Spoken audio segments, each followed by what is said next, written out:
नाज़रीन, Z news में आपका खैर मकदम है।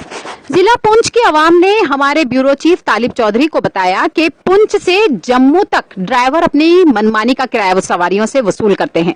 आवाम के इस मामले को लेकर ब्यूरो चीफ तालिब चौधरी ने डीटीआई कासिम चौधरी को फोन पर बताया और पुंछ जम्मू हाईवे रोड जड़ा वाली गली पर ट्रैफिक पुलिस से नाका लगवाकर पूरी तरह से गाड़ियां रुकवाकर तालिब चौधरी ने सवारियों से किराए के बारे में तहकीकात की। आगे देखिए हमारे ब्यूरो चीफ तालिब चौधरी की ये रिपोर्ट। कहाँ से आ रहे हो? सुरकोट से आ रहे हो? कहाँ जाना है? जम्मू। कितना किराया लिया? 700। साहब ने दिया किराया 700? चलो।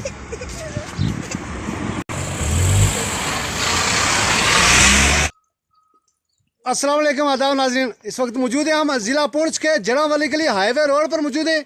हमारे पास डीटीआई कासिम साहब यहाँ पर गाड़ियों को रोक कर चेक कर रहे हैं और तमाम गाड़ियाँ यहाँ रोक कर चेक की जा रही हैं। कोई भी मोटरसाइकिल छोटी गाड़ी से लेकर बड़ी गाड़ी तक कोई भी विदाउट डॉक्यूमेंट विदाउट हेलमेट यहाँ से नहीं गुजर सकता।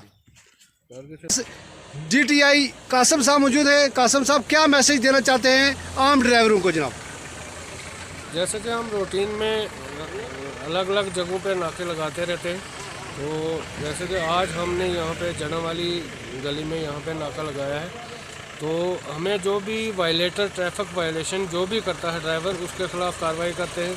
जैसे अगर किसी ने यूनिफॉर्म नहीं पहनी है या ओवरलोडिंग करता है कोई ड्राइवर या सीट बेल्ट नहीं पहनी है, तो उसको यहाँ पे हम कोर्ट के चलान भी देते हैं और कंपाउंड भी करते हैं। दूसरा, जैसे कि पिछले दिनों में यहाँ बर्फ़बारी हुई है, बर्फ़बारी की वजह से सड़क पे कुछ जगहों पे फॉग वगैरह है या लिंक रोडें हैं, तो हम ड्राइवरों को ये आपके इस चैनल के माध्यम से ये नसीहत करते हैं, यहाँ पे भी कर रहे हैं और आपके इस चैनल के माध्यम से भी करते हैं कि गाड़ी जो है वो आस्था चलाएँ और आगे देख के कि जहाँ पे रोड ख़राब है वहाँ पे आस्था चलाएँ। और अगर दूसरा कोई भी आगे हमें यहाँ लिंक रोड पे या कहीं भी कोई भी ट्रैफिक की वायलेशन करता हुआ मिलता है, तो उसके ख़िलाफ़ हम कार्रवाई करते हैं।